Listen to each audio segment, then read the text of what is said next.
मी घेऊन आले आहे स्वाद आणि सफर या चॅनलमध्ये शिवरात्रीचा ब्लॉग. शिवरात्रीच्या आदल्या दिवशी म्हणजे 14 फेब्रुवारीला आम्ही मंदिरात गेलो. तिकडे तयारी सुरू होती, फ्लावर डेकोरेशन, लाइटिंग वगैरे.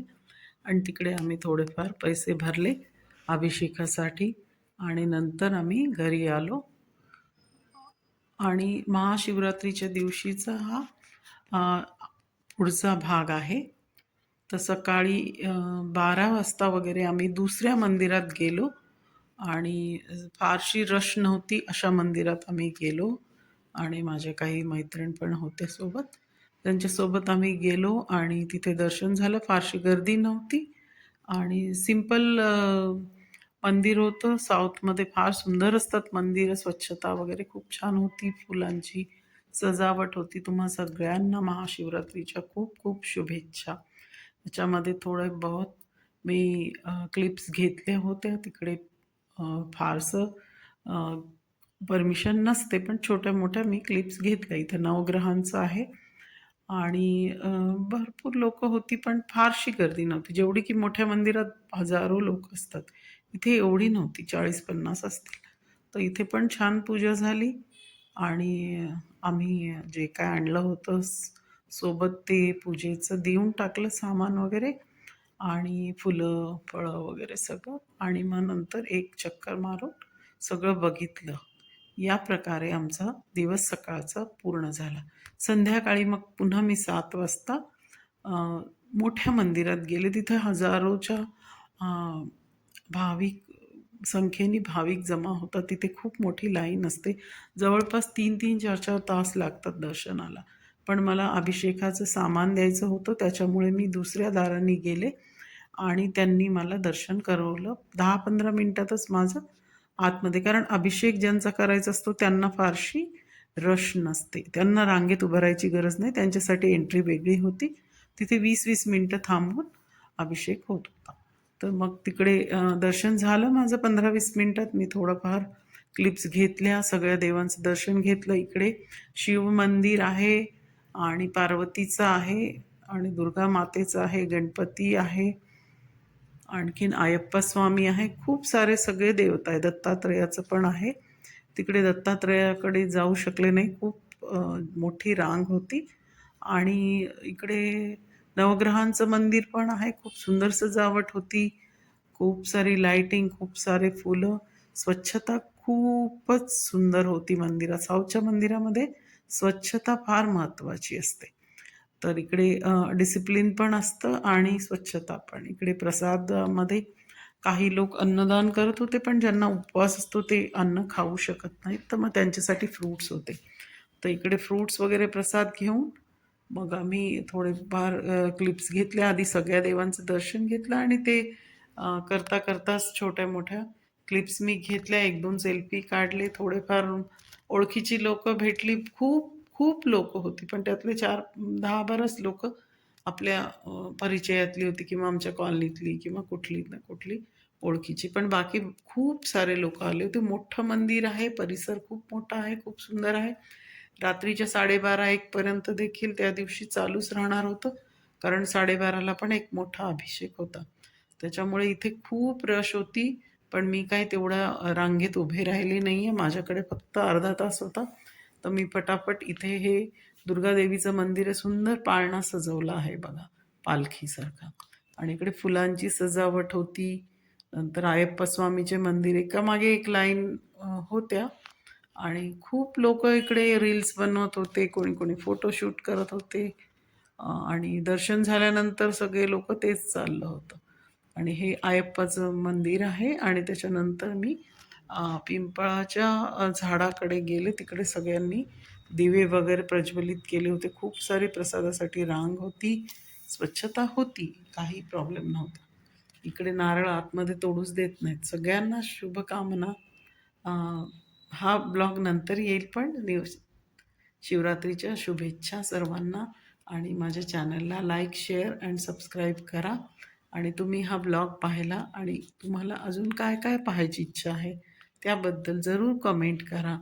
आणि सबस्क्राईब करायला तर बिलकुल विसरू नका. असेच मी वेगवेगळे जिथे जिथे आम्ही फेस्टिवलसाठी कुठल्या कुठल्या मंदिरात जातो, साऊथ इंडियन कल्चर काय असतं त्याबद्दल इथे पूर्ण म्हणजे पिंपळाच्या झाडाच्या खाली होतं.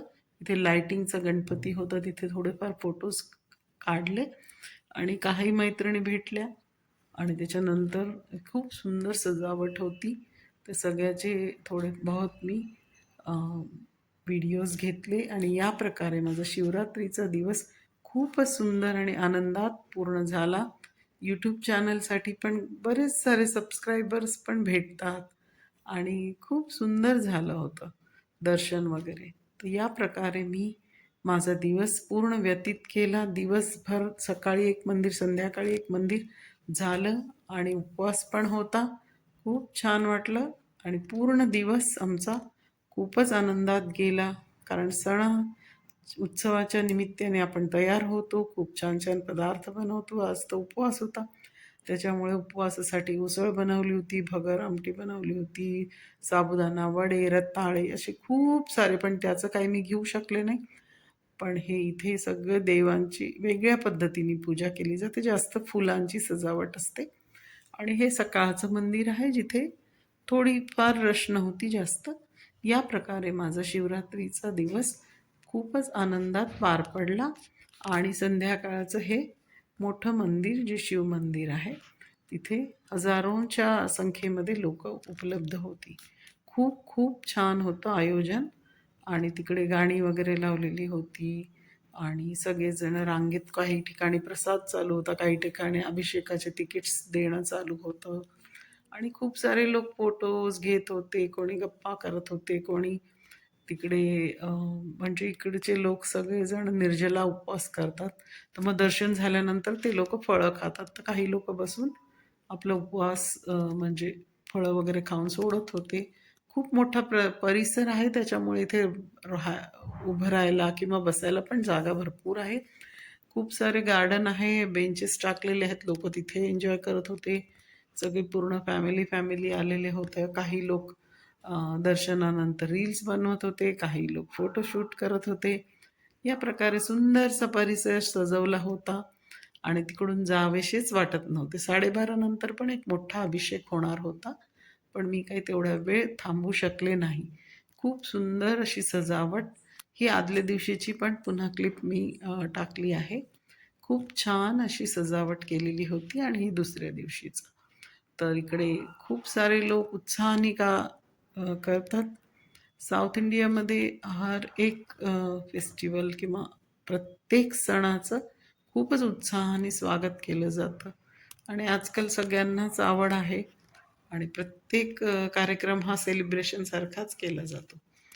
तर याच्यामध्ये देवभक्ती पण होते आणि त्यांची एन्जॉयमेंट पण होते, आउटिंग पण होते, सगळंच होतं. तर या प्रकारे मी कुठे कुठे जात असते. फेस्टिवल्सना, मंदिरांना भेट देतो आम्ही. कधी-कधी मग वेगवेगळ्या हॉटेल्सला जात असतो आणि माझ्या चॅनलचं नावच हे आहे की स्वाद आणि सफर. तर जिकडे-जिकडे आम्ही स्वादिष्ट भोजन करायला जातो ते आणि कुठे-कुठे सफर करतो. सफर म्हणजे कुठे-कुठे आम्ही फिरायला जातो किंवा कुठल्या मंदिरांना भेट देतो. या प्रकारे अनेक ब्लॉग्स मी बनवलेले आहेत आणि मी आठवड्याला एक सुंदरसा ब्लॉग टाकतच असते. तर तुम्ही माझ्या ब्लॉगला लाईक, शेअर अँड सबस्क्राईब जरूर करा आणि तुम्ही कुठले कुठल्या प्रकारचे ब्लॉग्स पाहू इच्छित आहात त्याबद्दल देखील तुम्ही मला कमेंट करा. या प्रकारे माझा हा सुंदरसा शिवरात्रीचा ब्लॉग तुम्हाला कसा वाटला, आवडला की नाही त्याबद्दल देखील कमेंट करा. आणि याच प्रकारे तुम्ही आता पुढे कुठले ब्लॉग्स पाहू इच्छिता. हैदराबादमध्ये आम्ही खूप एक्सप्लोअर करत असतो, खूप वेगवेगळ्या ठिकाणी जात असतो. मग ते भक्ती म्हणजे फेस्टिवल्सच्या दिवशी भक्तीसाठी किंवा काहीतरी, कधी-कधी एन्जॉयमेंटसाठी, हॉलिडेज फन, वेगवेगळ्या ठिकाणी हॉटेल्समध्ये जाणं. तर हे एक खूप सुंदर मला वाटलं आयोजन आहे. तर हे जरूर ह्याचं व्हिडिओ चित्रीकरण केलं पाहिजे. कारण की हे पुन्हा पुढच्या वर्षीच बघायला मिळतं. एवढी लोकं, एवढं डिसिप्लिन, एवढी स्वच्छता हे सहसा पाहायला मिळत नाही. आणि इकडे खूप सुंदर असं दिव्यांची आरास पण करत होते, पिंपळाच्या झाडाला प्रदक्षिणा मारत होते थोडेफार महिने. मी आपले सेल्फीज वगैरे घेतले, मैत्रिणींनी पण काही फोटोज काढले. या प्रकारे शिवरात्रीचा दिवस खूप सुंदर आमचा पार पडला. आणि हे आता शेवटचे क्लिप्स त्यांचे डेकोरेशनचे. आणि थोडेसे भरपूर लोक होती. आणि या प्रकारे माझा शिवरात्रीचा ब्लॉग कंप्लीट झाला. धन्यवाद.